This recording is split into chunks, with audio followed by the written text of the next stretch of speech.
ಇನ್ನು ಗುರುಗಳೇ, ಕನ್ಯಾ ರಾಶಿಯವರಿಗೆ ಅಕ್ಟೋಬರ್ ತಿಂಗಳ ಒಂದು ರಾಶಿ ಫಲ ಹೇಗಿದೆ? ಅವರಿಗೆ ಯಾವೆಲ್ಲ ಯೋಗಗಳಿದೆ? ಆಮೇಲೆ ಕೆಲವೊಂದಷ್ಟು ಜನ ಮದುವೆಗೆ ಹುಡುಕ್ತಾ ಇರ್ತಾರೆ, ಸಂತಾನಕ್ಕಾಗಿ ಪ್ರಯತ್ನ ಪಡ್ತಿರ್ತಾರೆ. ಒಳ್ಳೇದಾಗತ್ತಾ? ಎಷ್ಟು ಪರ್ಸೆಂಟೇಜ್ ಶುಭ ಇದೆ, ಎಷ್ಟು ಪರ್ಸೆಂಟೇಜ್ ಅಶುಭ ಇದೆ ಗುರು?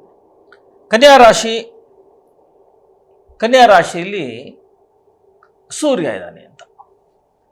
ಈ ಸೂರ್ಯನನ್ನ ನಾವು ಗೋಚರದಲ್ಲಿ ಪಾಪಗ್ರಹ ಅಂತ ಕರೆದು ಅವನು ಲಗ್ನದಲ್ಲಿ ಬಂದಾಗ ಅಂತಹ ಶುಭ ಅಶುಭ ಏನು ಕೊಡಲ್ಲ. ಸೂರ್ಯ ಇವರಿಗೆ ನ್ಯೂಟ್ರಲ್ ಆಗಿಬಿಡ್ತಾನೆ.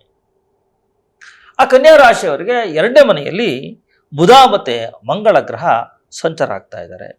ಬುಧ ಮಂಗಳರನ್ನ ನಾವು ಪಾಪಗ್ರಹವರು ಅಂತ ಕನ್ಸಿಡರ್ ಮಾಡಿಬಿಟ್ಟಾಗ ಹಣಕಾಸು ತೊಂದರೆ ಆಗ್ತದೆ. ಹಣಕಾಸು ಕೈಯಲ್ಲಿ ಇಟ್ಕೊಳ್ಳಲ್ಲ, ಬರುವಂಥ ಹಣಕಾಸು ಯಾವುದು ಬರಲ್ಲ. ಏನಾದರೂ ಸಣ್ಣ ಪುಟ್ಟ ಮಾತಾಡಿ ಆ ಮಾತಿಂದ ಜಗಳ ಆಗ್ಬಿಡುತ್ತೆ. ಮಾತೇ ಅವ್ರಿಗೆ ಜಗಳಕ್ಕೆ ಮೂಲ ಆಗ್ತದೆ. ಕುಟುಂಬದಲ್ಲಿ ನೆಮ್ಮದಿ ವಾತಾವರಣ ಅಷ್ಟೊಂದಿರಲ್ಲ. ಆದರೂ ಈ ಕನ್ಯಾ ರಾಶಿಗೆ ಗುರುದೃಷ್ಟಿ ಇರೋದ್ರಿಂದ ನಾವು ಗೋಚರದಲ್ಲಿ ಗುರುದೃಷ್ಟಿಯನ್ನು ನೋಡಲ್ಲ. ಆದರೂ ಕೂಡ ಗುರು ದಶಮ ಸ್ಥಾನದಲ್ಲಿ ಇದ್ದಾನೆ. ಅವರೇನು ಅಂತಹ ವ್ಯತ್ಯಾಸಗಳಿಲ್ಲ. ಈ ಕನ್ಯಾ ರಾಶಿಯವರಿಗೆ ಹಣಕಾಸಿನ ಬಗ್ಗೆ ಬಹಳ ಜಾಗೃತಿಯಾಗಿ ಅವರು ಇರಬೇಕು ಅಂತ. ಇನ್ನು 3ನೇ ಮನೆಯಲ್ಲಿ ಯಾವುದೇ ಗ್ರಹಗಳಿಲ್ಲ. 4ನೇ ಮನೆಗೆ ಗುರುದೃಷ್ಟಿ ಇದೆ. ಬಟ್ ನಾವು ಗೋಚಾರದಲ್ಲಿ ಗುರುದೃಷ್ಟಿಯನ್ನು ನಾವು ಕೇತು ದೃಷ್ಟಿಯನ್ನು ತಗೊಳ್ಳೋದಿಲ್ಲ ಅಂತ. ಆದರೂ ಕೂಡ ಅವ್ರು ಏನಾದರೂ ನಾನು ಮನೆ ಆಸ್ತಿ ಅಂತಸ್ತು ಮಾಡ್ಕೋಬೇಕಂದ್ರೆ ಅವ್ರು ಮಾಡ್ಕೋಬೋದು. ನೆಮ್ಮದಿ ವಾತಾವರಣ ಅವ್ರಿಗೆ ಉಂಟಾಗ್ತದೆ ಅಂತ.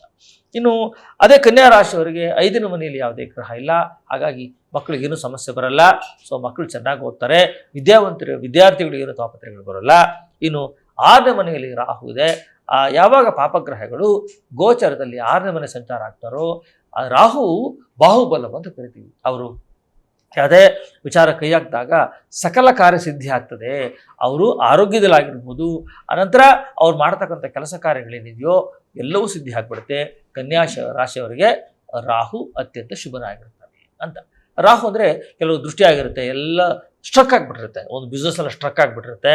ಏನಿಲ್ಲ, ಇದೇನು ಮುಚ್ಚಬೇಡ ಅಂತಿರ್ತಾರೆ. ಆದರೆ ಈ ಅಕ್ಟೋಬರಲ್ಲಿ ಅವ್ರಿಗೊಂದು ಧೈರ್ಯ ಬರುತ್ತೆ. ನಾನು ಮಾಡ್ತಕ್ಕಂಥ ಕಾರ್ಯವನ್ನು ಮುಂದುವರಿಸ್ಬೋದು ಅನ್ನೋದು ಅವ್ರಿಗೆ ಧೈರ್ಯ ಕೊಡ್ತಕ್ಕಂಥ ರಾಹು ಕೆಲಸವನ್ನು ಮಾಡ್ತಾನೆ. ಇನ್ನು ಅದು ಕನ್ಯಾ ರಾಶಿಯವರಿಗೆ 7ನೇ ಮನೆಯಲ್ಲಿ ಶನಿ ಸಂಚಾರ ಆಗ್ತಾ ಇದೆ. 7ನೇ ಮನೆಯಲ್ಲಿ ಶನಿ ಏನೋ ಅಂಥ ಒಳ್ಳೆಯವನಲ್ಲ. ಆದ್ದರಿಂದ ವೈವಾಹಿಕ ಜೀವನ ಗಂಡ ಹೆಂಡತಿಯಲ್ಲಿ ತಾಪತ್ರೆ ಆಗ್ತದೆ. ವ್ಯವಹಾರಗಳು ನಷ್ಟ ಆಗ್ತದೆ. ಅವರು ಟ್ರಾವೆಲನ್ನು ಮಾಡದೇ ಇದ್ದರೆ ಒಳ್ಳೆಯದು ಅಂತ. ಇನ್ನು ಯಾವುದೇ ವೈವಾಹಿಕ ಜೀವನ ಸಮಸ್ಯೆ ಸುದ್ದಿನೇ ಹೋಗಬಾರ್ದು ಅಂತ. ಇನ್ನು ಕನ್ಯಾ ರಾಶಿಯವರಿಗೆ ಅಷ್ಟಮದಲ್ಲಿ ಯಾವುದೇ ಗ್ರಹಗಳಿಲ್ಲ. ಆನಂತರ ಯಾವುದೋ ಅಪಘಾತಗಳಾಗ್ತಕ್ಕಂಥ ಸೂಚನೆ ಇಲ್ಲ. ಇನ್ನು ಭಾಗ್ಯಸ್ಥಾನದಲ್ಲಿ 9ನೇ ಮನೆಯಲ್ಲಿ ಯಾವುದೇ ಗ್ರಹ ಇಲ್ಲ. ಹೊಸ ಅದೃಷ್ಟ ಏನೋ ಅವ್ರಿಗೇನು ಕೂಡ ಬರಲ್ಲ ಅವರು. ಆದರೆ 10ನೇ ಮನೆಯಲ್ಲಿ ಗುರು ಸಂಚಾರ ಆಗ್ತಾ ಇದೆ. 10ನೇ ಮನೆಯಲ್ಲಿ ಗುರು ಆ ಗೋಚಾರದಲ್ಲಿ ಏನು ಒಳ್ಳೆಯವನು ಆಗದೇ ಇದ್ರೂ ಕೂಡ ಅವನು ಶುಭಗ್ರಹನಾಗಿರೋದ್ರಿಂದ ಅವನು ತಟಸ್ಥನಾಗ್ತಾನೆ. ಯಾವುದೇ ತಾಪತ್ರೆಗಳನ್ನು ಗುರು ಕೊಡೋದಿಲ್ಲ. ಇನ್ನು 11ನೇ ಮನೆಯಲ್ಲಿ ಯಾವುದೇ ಸಂಚಾರ ಇಲ್ಲ. ಯಾವುದೇ ಗ್ರಹಗಳ 11ನೇ ಮನೆಯಲ್ಲಿ ಇಲ್ಲ. ಆದರೆ ಈ ಕನ್ಯಾ ರಾಶಿಯವರಿಗೆ 100ಕ್ಕೆ 70 ಭಾಗ ಶುಭ ಇರುತ್ತೆ, 30 ಭಾಗ ಅಶುಭ ಫಲ ಇರುತ್ತೆ. ಆ 70 ಭಾಗಕ್ಕೆ ಶುಭ ಇದೆ, ಸಂತೋಷ. ಈ 30 ಭಾಗನ ಪೂರ್ತಿ ಪಡ್ಕೊಳ್ಳೋಕೆ ಏನಾದರೂ, ಯಾಕಂದರೆ ವೈವಾಹಿಕ ಜೀವನ ಸಮಸ್ಯೆ ಅಂತ ಹೇಳಿದಲ್ಲ, ಅದಕ್ಕೆ ಏನಾದರೂ ನಾವು ಪರಿಹಾರಗಳನ್ನು ಮಾಡ್ಕೋಬೇಕಾದ್ರೆ ಈ ಕನ್ಯಾ ರಾಶಿಯವರು ಗುರುಗ್ರಹಕ್ಕೆ ಪೂಜೆ ಮಾಡ್ಕೋಬೇಕು, ಶನಿಗ್ರಹಕ್ಕೆ ಪೂಜೆ ಮಾಡಬೇಕು.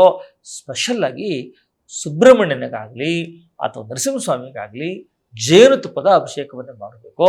ನಮಗೆ ದೇವಸ್ಥಾನದ ಅನುಕೂಲ ಇಲ್ಲ ಅಂದರೆ ತೊಗರಿ ಬೇಳೆಯನ್ನು, ಕೆಂಪು ವಸ್ತ್ರವನ್ನು, ಕೆಂಪು ಹೂವನ್ನು ನಾವು ದೇವಸ್ಥಾನಕ್ಕೆ ಕೊಡಬೇಕು ಅಥವಾ ದಾನವನ್ನು ಮಾಡಬಹುದು. ಇದು ಮಾಡೋದ್ರಿಂದ ಅವರಿಗೆ ಸುಲಭ ಪರಿಹಾರಗಳನ್ನು ಮಾಡೋದ್ರಿಂದ ಆಗುತ್ತೆ. ಆನಂತರ ಓಂ ಮಂಗಳಾಯ ನಮಃ ಅಂತ ಅವರೇ ಒಂದು 28 ಸಾರಿನೋ ಅಥವಾ 108 ಸಾರಿನೋ 54 ಸಾರಿ ಹೇಳಿ ಆ ಮಂಗಳಗ್ರಹ ದೋಷ ಆಗಲಿ ಶನಿಗ್ರಹ ದೋಷ ಆಗಲಿ ಅವರು ದೂರವನ್ನು ಮಾಡ್ತಾರೆ.